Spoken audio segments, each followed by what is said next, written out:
Okay, so let's take up number 5 from the homework. A cell phone company offers a plan of $25 per month and 10 cents per minute of talk. The cost C in dollars is given by the relation like this.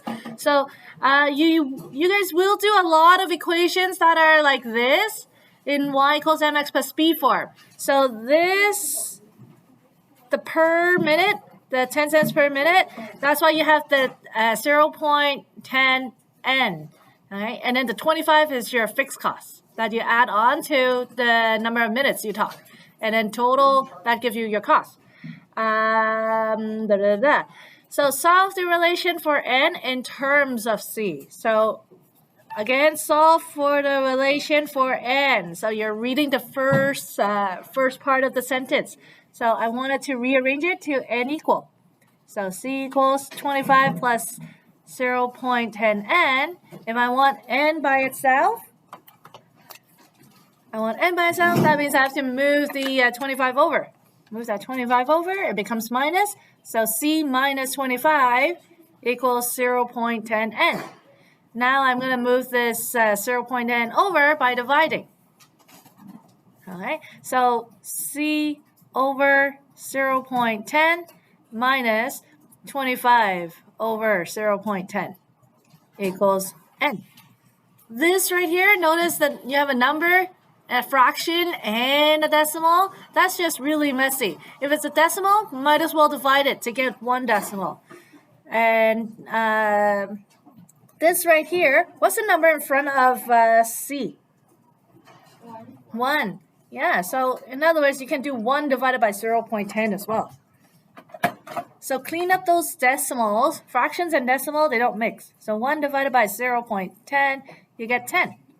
So 10c, and then 25 divided by 0.10, you get 250. So minus 250 equals n. So that's how you come up with this equation. For some of you, I saw that you guys did this, and then you left it as this. And then notice this line right here, after I divide it out, it looks so much cleaner, so much nicer. So remember, always clean up the numbers. You shouldn't have a decimal and a fraction. Okay. Create a table of value for this new relation. So for example, I can do a small table of value. Okay, so let's say I talk 0 minutes, 10 minutes, 20 minutes, 30 minutes. So then C would be when C, oops, I did this wrong. Actually, yeah, I want to use this equation instead. So notice this equation is C equals, this equation is N equal. So if I want to solve for C, I would use this equation. So when N is 0, that means my cost is 25, which makes sense. If I don't talk that month, how much do I still have to pay? $25. Okay. If I talk 10 minutes, so sub in 10 for N. So 25 plus 0.10 times 10, that means I have to pay $1 extra, so 26. So for 20 minutes, 25 plus 0.10 times 20 minutes, it's 27. So if I talk 30 minutes, how much do you think it's going to cost me? 28. Did you notice the pattern right here? What's the pattern? Yeah. For every $10 increase, it's $1 extra. Okay. So graph this relation. So I took a look at this graph. Some of you either didn't graph it, some of you graphed it, but it didn't look so right. When I graph this, like given this table of value, when I graph it, what type of graph do you think you should see? What type of graph should you see? What should you see? A curve, a parabola? What is it when you graph it? Diction? A line, that's right. So let me go to a decimal graphing calculator. I'll show you guys what it looks like. Later on, we will use this a lot. It's a website, decimal.com/calculator, DESMOS. All right. This one, you just have to, on the left side, type in your equation. C equals 25 plus 0.10n. and it will give you your graph. But notice I don't see anything. Why do you think I don't see anything? Because what? Sorry? No, this is in terms of this is an equation of a line. But what's my minimum cost right here? 25. So notice my scale right here only goes to 6. So if I actually move my graph and zoom out, there's my line. Yeah. So your graph was too zoomed in that you guys couldn't see it. So now you can see that when you graph it, you should get a line that looks like this. So after 10 minutes, see, $26. All right, 10 minutes, $26. 20 minutes, $27, and so forth. 0 minutes, $25. Okay, so that's how it looks like. So this is a graph of a line. Notice it goes to the negative sides as well. In the context of this question, does it make sense to go to the negatives? No. Yeah, because if you talk less than that, they're not going to pay you back. You can't talk less than 0 minutes. Yeah, so your graph would just be on the positive side, looking like that. Okay. What is the independent variable? What is the dependent variable? So independent variable is the minutes. Okay, we'll learn more about this later on in the next chapter. And the dependent variable is the cost, because your cost depends on the number of minutes you use. Okay, and then why might someone want to rearrange this relation to express it in terms of costs? So we have this nice, neat equation right here, C equal. Why do some people want to rewrite it like this? Why should I rewrite it? Why do some people use this? Not yet. Okay. So what's the point in this equation? Okay, so what does this equation solve for again? Okay, Petro? How many minutes you're talking?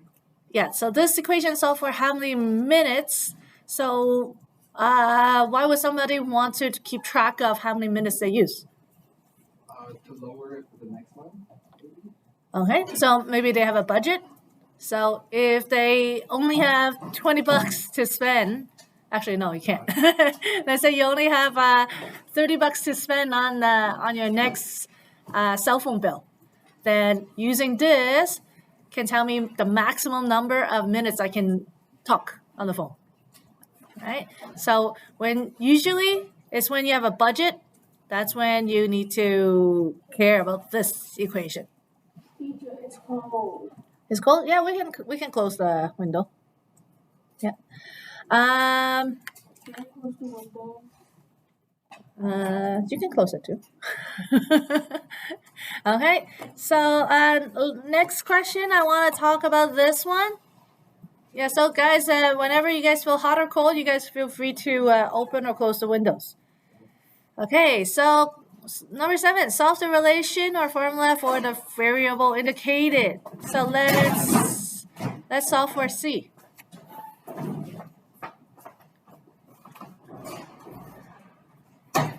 Okay, I'm just choosing one of these to do. So let's do C. Okay, and I want to solve for P. Okay, so I see fractions. I don't like fractions. What do I do? Any? Multiply, yeah. Yeah, multiply everything by? LCD. Which is? What should I multiply everything by? Between 2, 3, and 4. 2.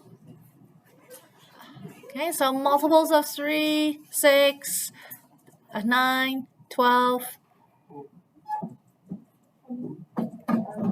So you want to multiply everything by 12, right?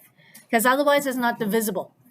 So 12 times 1 divided by 2, 6. So 6p minus 2 times 12 divided by 3, 8. And then 1 times 12 divided by 4, 3. Good. So now it's not much nicer. Now I can solve for p, which means I move this over by adding. Since this is subtraction, when I move it, it becomes plus.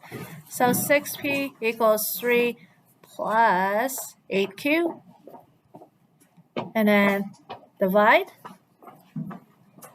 So p equal 3 over 6 plus 8q over 6. Okay. And then to just last step, to clean it up. Remember, whenever you can reduce, you have to reduce. So 3 over 6 is a half. And this is 4 over 3q. Okay. When you reduce, you can reduce like this and put the q on the numerator or put it on the side. It doesn't matter. What I was saying earlier, I do prefer this first and then the constant last. So I would even rearrange it and write it like this. Okay? So this and this means the same thing. It's just the order. Okay? Any other questions from the homework? Okay, so if there's any other questions from the homework, let me know. You will see these questions on the tests on Friday. So right now we're going to practice the word problems. So these ones right here. Chapter 4 on Brightspace, it does say word problem. Okay, these ones right here. It looks like this. Okay, so let's work on these and then we'll take them up in half an hour.